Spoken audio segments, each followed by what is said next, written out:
Who says you can't be fast and funny?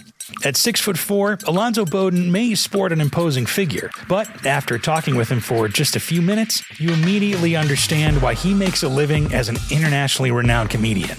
Alonzo started his professional career as an aircraft mechanic, although it wasn't long before his comedy career took off. He won the third season of Last Comic Standing, toured the country on the comedy club circuit, appeared on TV, in movies, and he's even a regular on NPR's Wait, Wait, Don't Tell Me.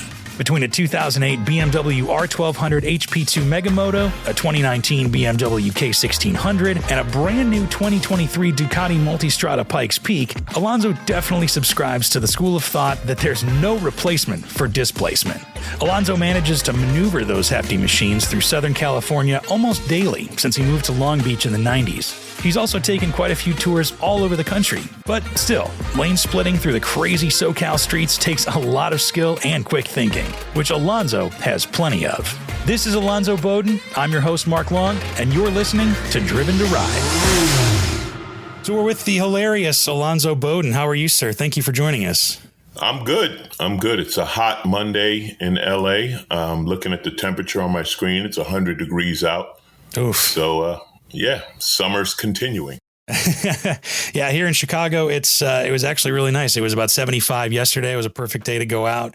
It's going to warm up a little bit. I think it's like the last gasp of summer before it starts to cool down, although it really doesn't cool down all that much in LA, does it? Yeah, we'll get down with, we just don't know. Sometimes summer ends in September, sometimes October, and then sometimes we get a 90-degree Christmas. But we had rain, they're calling it the hurricane last weekend. So who knows what's going to happen? The end of the world's in about 4 months. So, we don't make any long-range plans, run up some debt, and then it'll be Well, speaking of running up debt, I know that you were a big motorcycle fan, a motorcycle fanatic, I guess I would say. And you've been buying and selling motorcycles for almost 40 years. Yeah, I don't know if bored is the right word or just I like new bikes, like different bikes. So I'll ride something for a while and then something else will come out and I'll be like, oh, I want to try that. But the past year and a half, so a few years ago, I started commuting around LA on a BMW GS, which, believe it or not, is an unbelievable, great commuting bike. Mm-hmm. I say the GS, I tell people the GS handles like an elephant that can dance ballet. It truly is the greatest all-around bike. I rode it halfway across the country. I rode it back and forth every day in traffic. It was really fun. Awesome. And a great bike. I've had two of them over like a 5 or 6 year period. But then I was really liking the BMW RT. It was like a really beautiful bike, nice color, this or that. Mm-hmm. So I sold my GS and I sold my Triumph Rocket because I had the first generation Rocket, which was awesome. Right. The second generation was a little too refined, if that makes any sense. But yeah, totally. I sold both of them. I got the RT. I hated the RT. The RT, it was kind of a plain, I'm not going to say boring, I'm going to say ordinary ride, but the new BMW electronics and the 10-inch screen and it's like to get on the bike, you had to connect your phone with Bluetooth. Then if you wanted navigation, you had to connect with Wi-Fi. Oh, and then you had to leave your phone on and they had a little pocket you put your phone in and the fan is supposed to, it was a pain. And then this is what really drove me crazy. You do all that. It takes 5 minutes to take off. Right. Then you stop for gas. Now you got to do it again. It was like, no. So I got rid of that bike. Let's see, what did I get and then I just went through a number of bikes that none of them worked for my commuter. I got a BMW XR, S1000 XR, which I had one of the first generation, second generation, again, nothing but electronic problems. They had to put a new wiring harness on the bike. That bike was junk. So the dealer bought it back. And then I got the R18, which was fun. I got a bobber, but it was more like a cruiser style bike. So I got that one up for sale now. And ultimately I ended up on a Multistrada. So now I've got the Pikes Peak Multi, which is awesome, which is, adventure bikes are the new do-it-all bikes. If you want something that does everything, you got to get an adventure bike. Yeah, they really are. And those usually have a high center of gravity. For you, I don't think that's probably much of a problem, is it? Being 6'4". No. I mean, they're tall, but they're actually, the handling on them is really balanced. I mean, the GS, because of the boxer engine, the weight's lower than the Multi, but the Multi is 100% Ducati. Cool. It is fast and it handles great. It's not as, it doesn't feel as big and planted, like it wouldn't be as good a touring bike as a GS. Right. It wouldn't be as good two-up as the GS. For big bike things, you want the GS. But for zipping around, for having fun, for canyons, any of that, the Ducati's better. Yeah. We're going to talk about all that stuff we just brought up in detail, but we're done. So it's been a good podcast, and I got things to do. I'll see you later. Well, it's time for a beer. Thanks for joining us. Appreciate it. Gotta go. So, just in case anybody doesn't know or hasn't picked up the fact that you're in your day job, you're a comedian. That's probably what people most know you for, correct? Yeah. It's I've been doing stand-up for 30 years now. My first big break was Just for Laughs in Montreal. Like, that's where I got discovered. That's where I became full-time. And then, as I tell everyone, my introduction to America was winning Last Comic Standing. That's when I was on TV and people got to know the name. Yeah. And then it's been all the stuff comics do, from late night TV shows, panel comedy shows. I've hosted a couple of shows. I hosted a show on Speed Channel for a while called 101 Cars You Must Drive, which was a lot of fun. That's the first time a show ever got canceled because they sold the network. They were like, geez. Yeah, we like the show, but we're shutting down the entire network. So good luck finding another job. And thanks for playing. Yeah. And then you're also a regular now on Wait, Don't Tell Me on NPR, right? Yeah, I've been doing that. I've been doing that for like 10 years. And it's fun. It's a news commentary show. It's a perfect fit for comics. And then for the past 2 years, we've been doing live comedy shows, with the Wait comic panelists, and I host those. So that's fun, touring around doing those. And then the other thing I do, where it's one of my favorite places where the two worlds intersect, is I do a comedy show every year at Americade, the touring rally in New York. That one's really fun because I don't do any comedy material. The whole show is about motorcycles, just our culture, what different people ride. And of course, my favorite all-time Americade comedy moment was meeting the Wild Hogs from Milwaukee, none of which had a Harley. Not one of them had a Harley. Love it. They didn't really understand what a hog is. You're like, you're from Milwaukee. Right. And not one of you. They came back the next year and two of them had Indians. I was like, all right, you're getting close. Getting closer. Maybe next year we'll get actual Harley there. Yeah. So talking about kind of those worlds colliding, do you see any similarities between riding and either writing or performing comedy? Well, for me, riding is meditative. So I've come up with comedy bits while I'm on my bike. There's something about riding that clears my mind. And that's when I create. So that would be the only time they come together. Yeah. And then, of course, joking about the fact that the minute you tell someone you ride a motorcycle, their first story is how their friend got killed on a motorcycle. So then I tell them how people got killed in cars or walking. Or, right. It's America. So they got shot, because what could be more American? Right. Well, I'm from outside Chicago, so that joke rings home. Well, let's go back to the beginning. So how long have you been riding? How'd you get started riding motorcycles?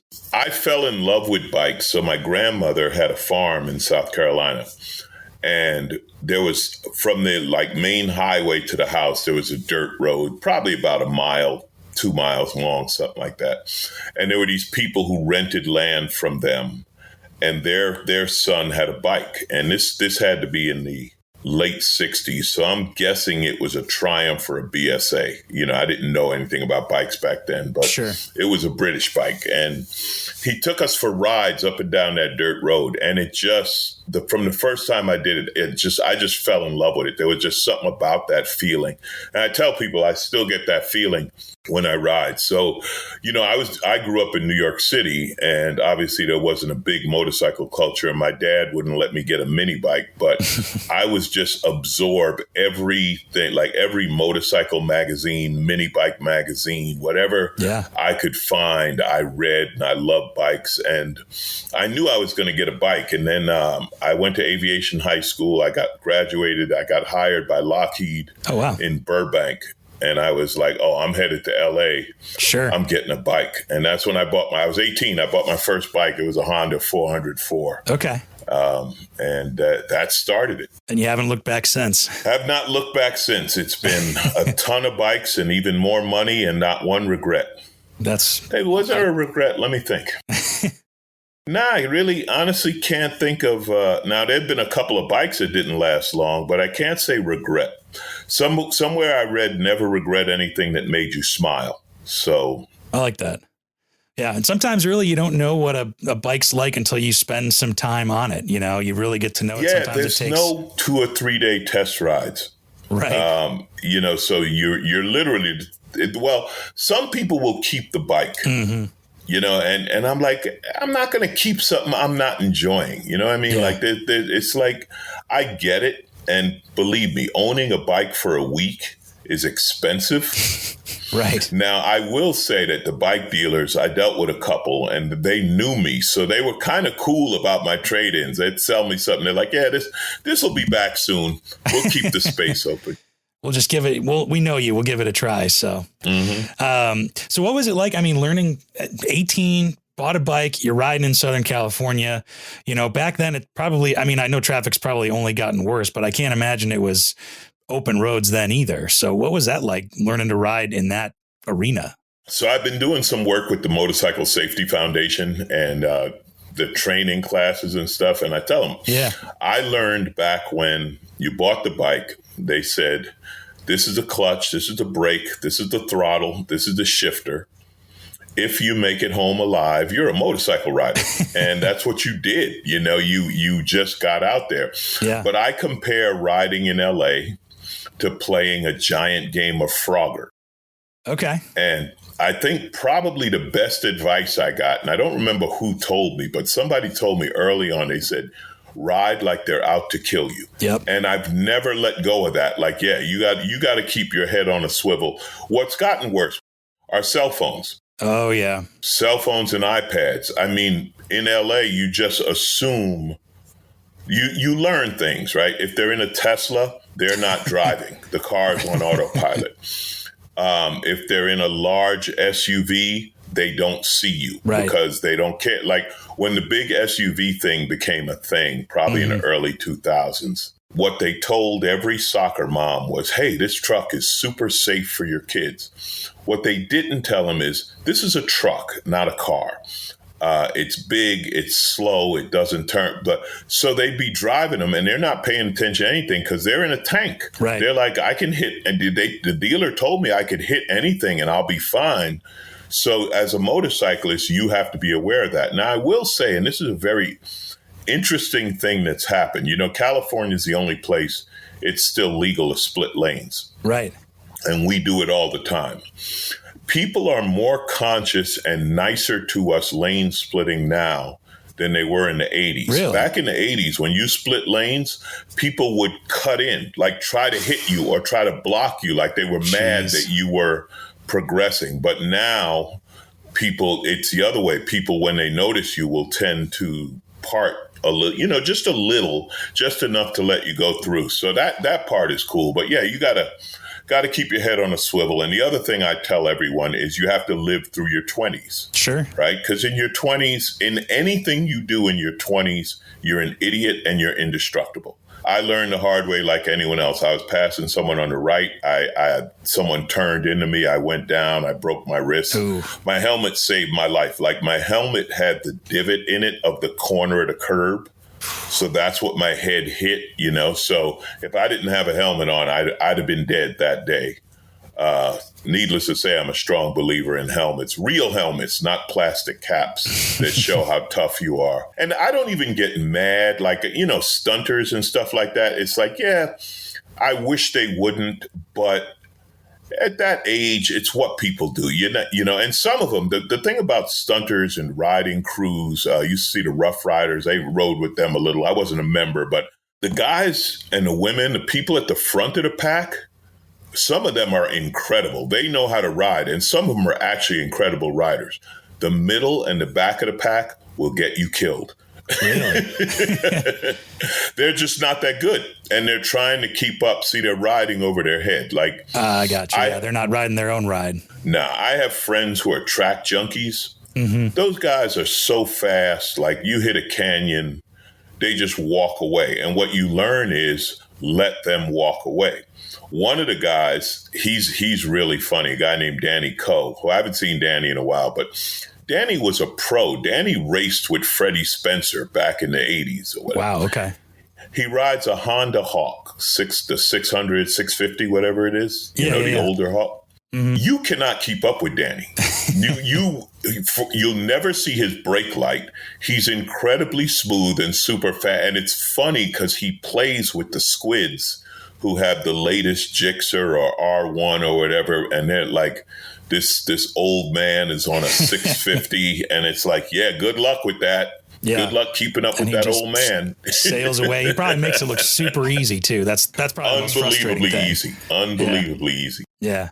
Well, talking about the canyons and all that, I mean, the access to so much different terrain is just unmatched. You've got the city driving if you want to do that in lane split. You can go up into the mountains. You can go a little bit farther west into the desert or south into the desert.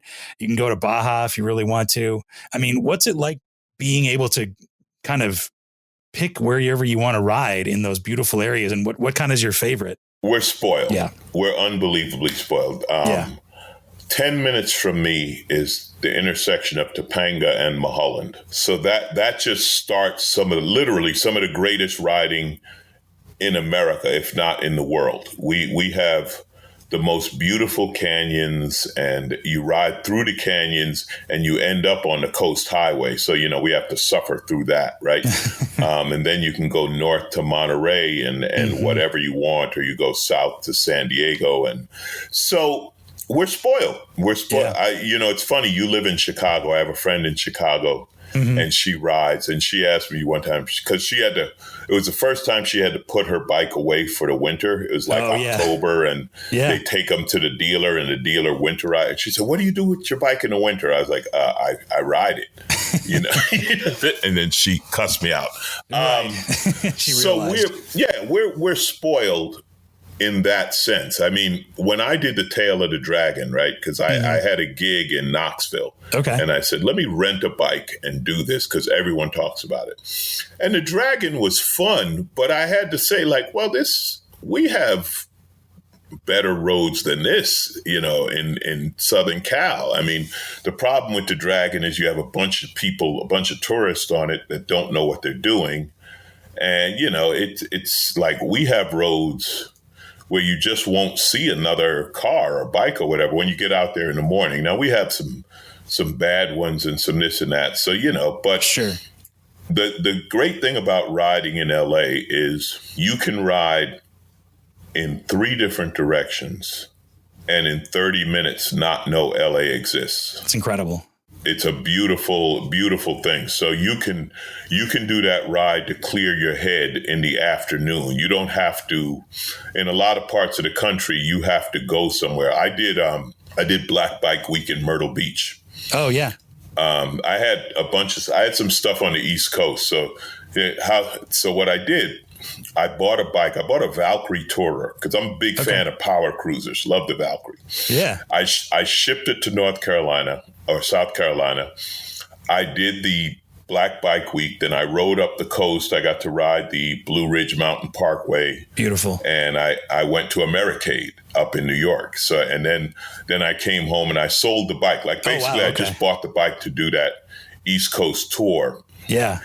And the funny thing was when I was in Myrtle Beach, because remember the East Coast, they don't have corners. They're all drag racers. So they all ride the big fat tire Hayabusas and Cowies and stuff like that. So the entrance ramps on the highway, I'd be on a Valkyrie and I'm passing the R1s like they're sitting and I was just laughing. I was like, that's right. None of you turn. And a buddy of mine, a guy named Nick Anglada, who built the most beautiful Ducati street fighter out of my 1098 after I high-sided it. Mm-hmm. By the way, I high-sided the 1098. Nick had no interest in how I was. He wanted the bike. He was like, is the bike running? Send it to me. You're still alive, right? Okay, cool. Well, yeah. Yeah. No, he didn't even ask that. He just said, send the bike. Wow. Okay. But Nick used to build those big fat tire Japanese bikes. And he said to me, he said, listen, we're in Florida. We only have one turn. At the top, you make a left and go to Georgia. Yeah. Yeah, that's about it. You go right and you go to Georgia. You go left, you go through the Panhandle. Yeah, yeah. And it's more like there's not even really turns. It's kind of just like gliding one direction or another, you know. So. Exactly. So living in Southern California, listen, we pay for it, but we do get to enjoy it. Yeah, I always tell people this place is beautiful, but everybody knows it. Yeah. Yeah, everybody knows it. But again, once you get out of town and see, being a comic, mm-hmm. I'm on the opposite schedule of everybody. Oh, right? Yeah. So I work on the weekend, but I could ride during the day, during the week when the roads are empty. There's nobody there because, Yeah, you don't have to worry about rush hour or anything like that. Yeah. Right.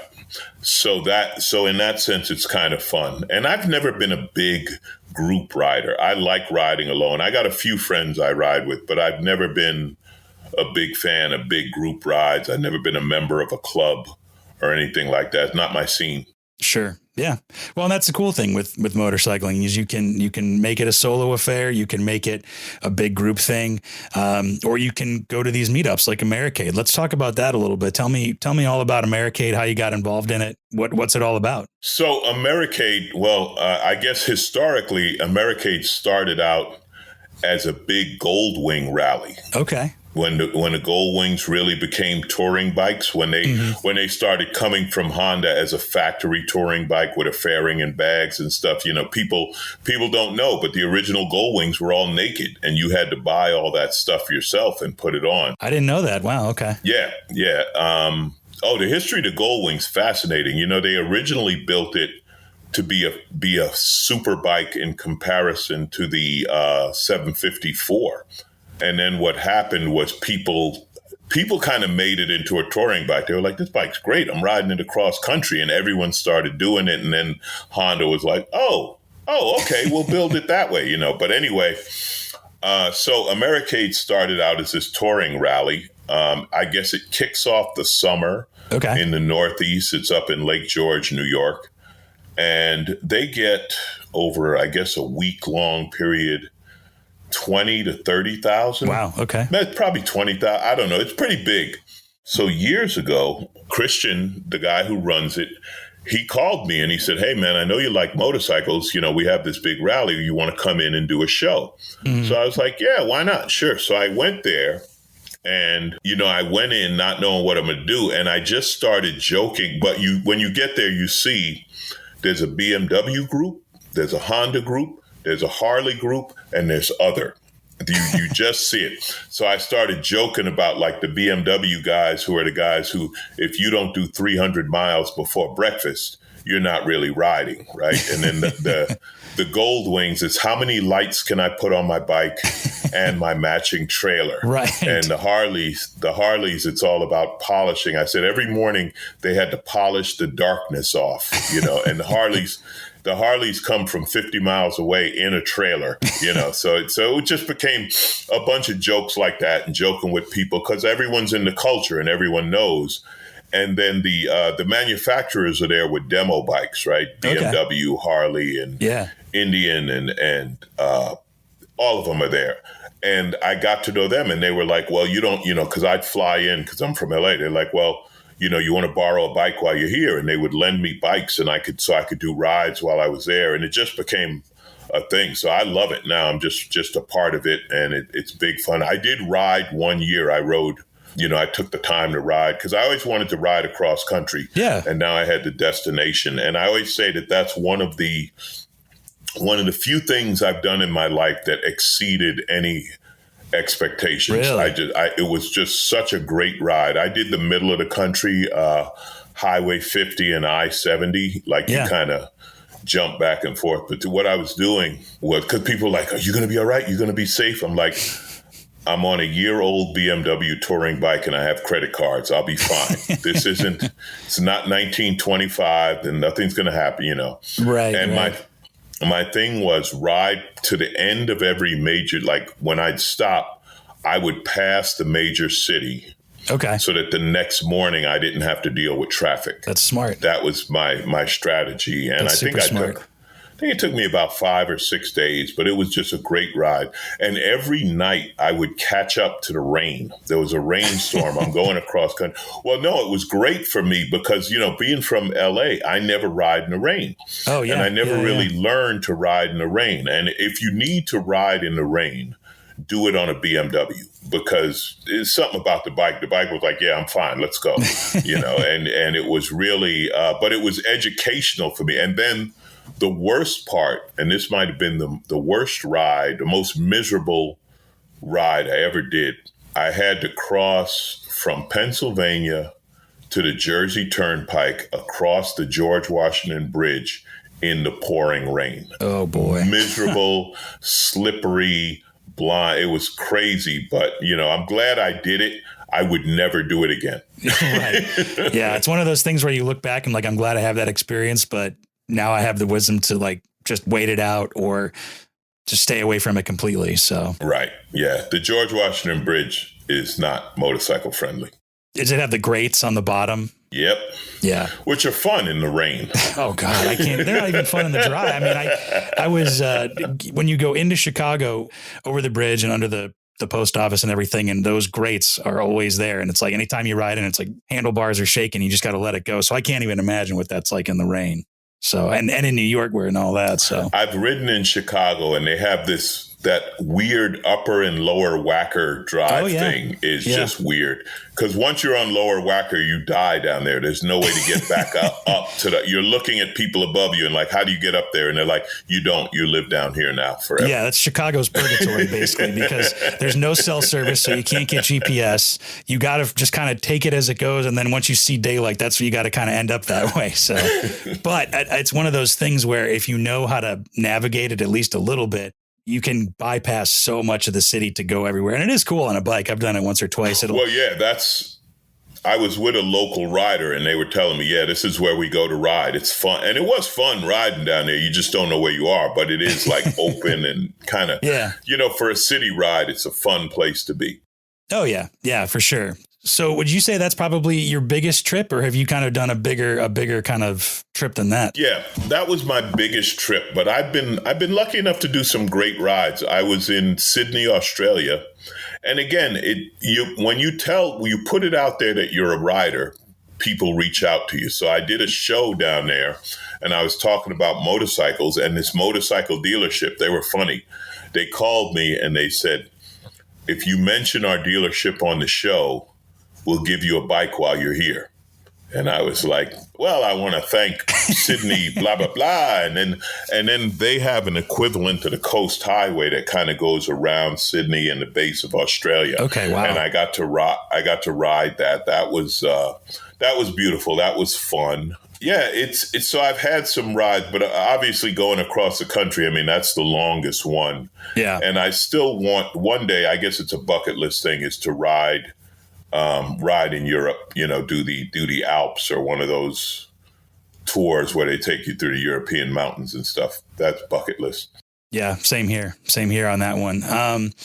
Talking about rides though, too, you've also, you've been to Sturgis. Have you done that once, twice? Do you do that regularly or? So again, you hear things and then you find out how true it is. So I've been going to Americade and I've been to a bunch of MotoGP races and different events. Right. And some guy said, listen, once in your life, you have to do Sturgis. Mm-hmm. There's no way to describe it. You just have to go. So the Indian invited me. I had a friend who worked PR for Indian. Okay. And they invited me. And the guy was absolutely right. And there's no way to describe the scale of Sturgis. It's bigger and there are more bikes than anything you could imagine. And I went on a regular year when there was like 400,000, on their big years like that. I don't know, they recently had their 50th anniversary or whatever it was, and they had like 700,000. Wow. But when we got there, we flew into I want to say Rapid City. Okay. Because it's 3 cities. It's Rapid City, it's Sturgis, and it's Deadwood. It fills all 3 cities. And when I say fills, I mean people pay to camp out on people's lawns. Everything, there's just everything. Yeah, every square inch of real estate, yeah. Yeah, and this woman, the woman who picked us up from the airport and took us to pick up the bike, she said, yeah, for 3 weeks, we have more motorcycles than cows. She said, normally we have more cows than people. For 3 weeks, we have more. And there are businesses that their entire year is Sturgis. Like they open up for those 3 weeks and then they shut down until the following year. But it was, wow. The people were cool. It's not like the old days where it was, biker gangs and fights. And so like the Hells Angels the Hells Angels had a t-shirt shop, which me and my buddy Alan found incessantly funny. The other thing, let's just say there's not a large black population. So Alan and I, particularly Alan and I, we were there for the first, we got there right at the start. Yeah. And, we were laughing and joking about it, but the people were nice and they were welcoming. And one guy even said, man, it's good to see you guys here. And we knew exactly what he meant, but they were all cool. But, the riding is beautiful. They have the Black Hills, and you can go to Mount Rushmore. Oh, yeah. Is, I think, an hour or 2 hour ride away. Not far. We did go. I do remember going. I don't remember how far it was. But it's more just the volume. And you see things at Sturgis you will not see anywhere else. Like we rode past a bikini bike wash. And we when we stopped, we were like, "Did you see it? Yeah, I saw it. Did you see it? Yeah.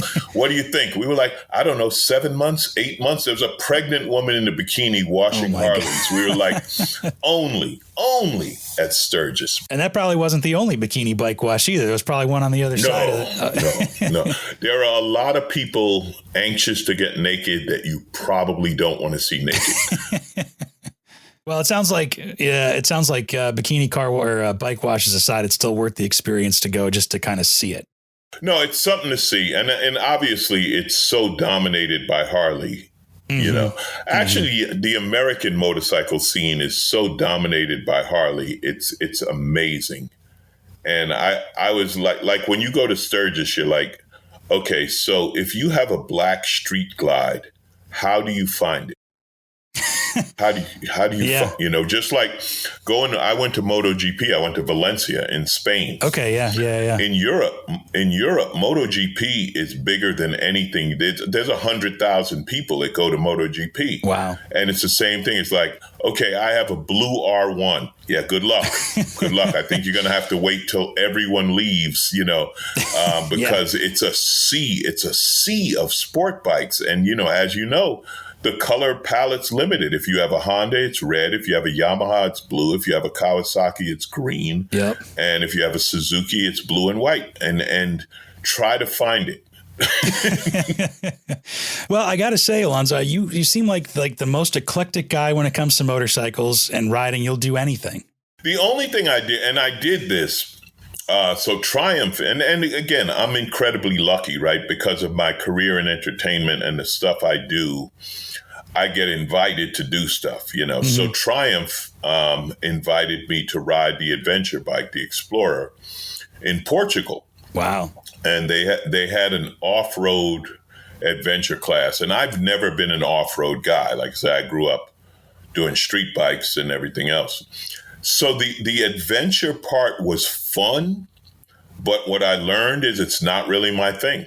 And it's no knock against it. It's fun, but I have no desire to be out in the dirt and mud. And a Honda demo took me out there too on their what is it? The Africa Twin.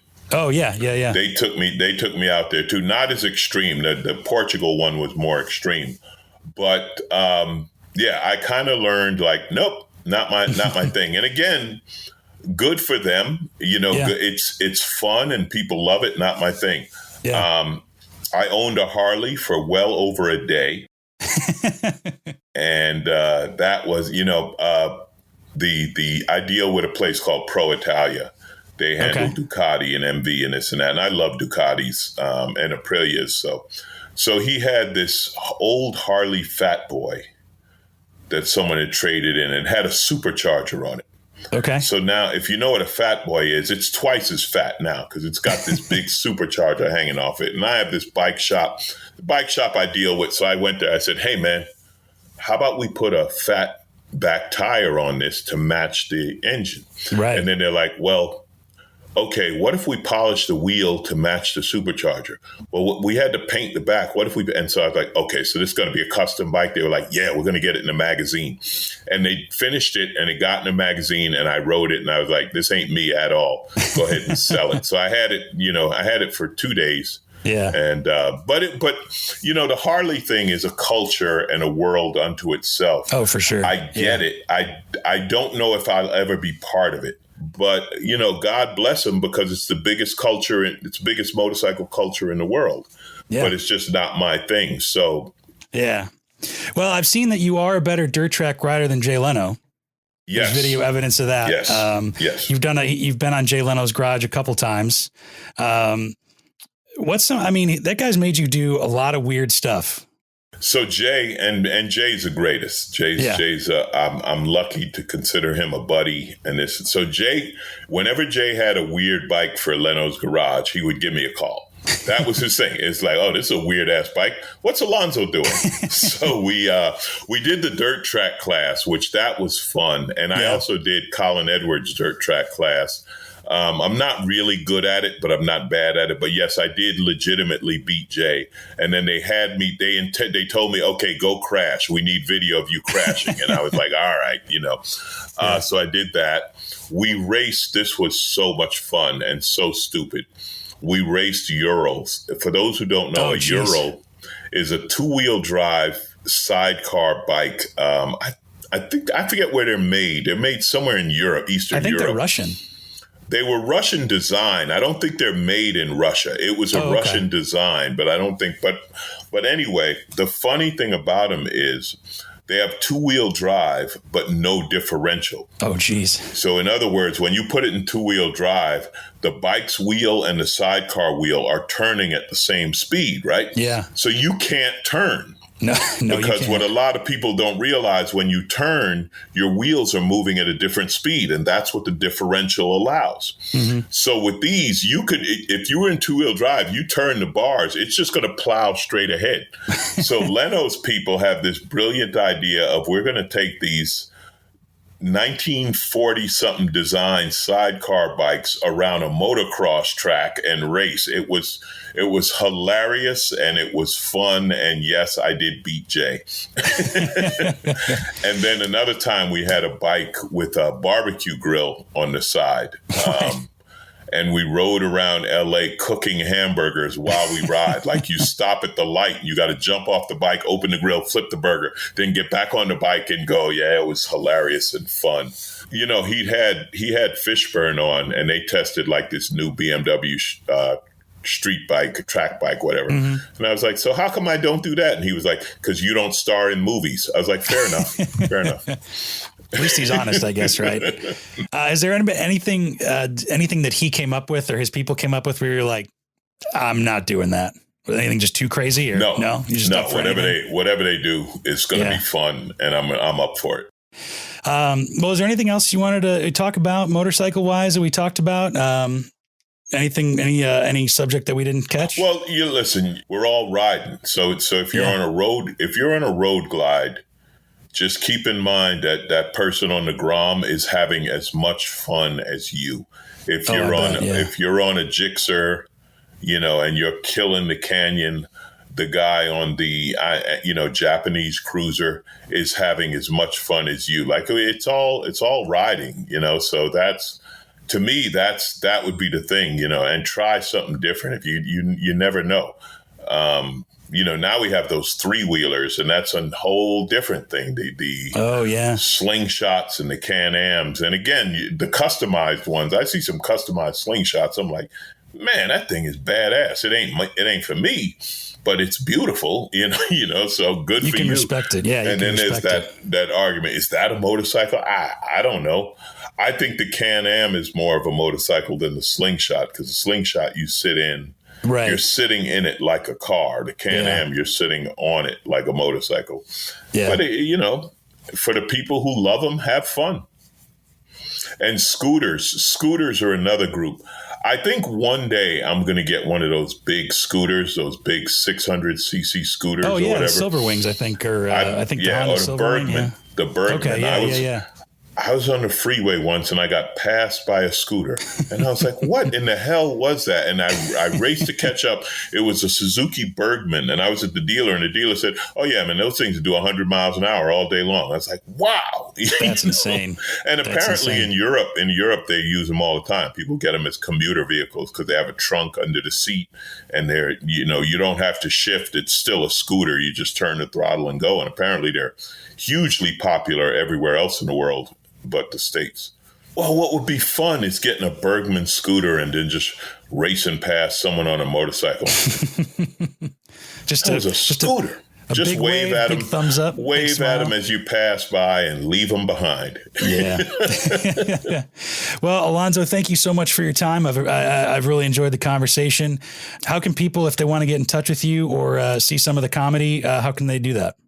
AlonzoBodden.com is the central website where everything's connected. I have a YouTube channel, Alonzo Bodden, Bodden, and ZoFunny, ZoFunny on Instagram. So I'm out there.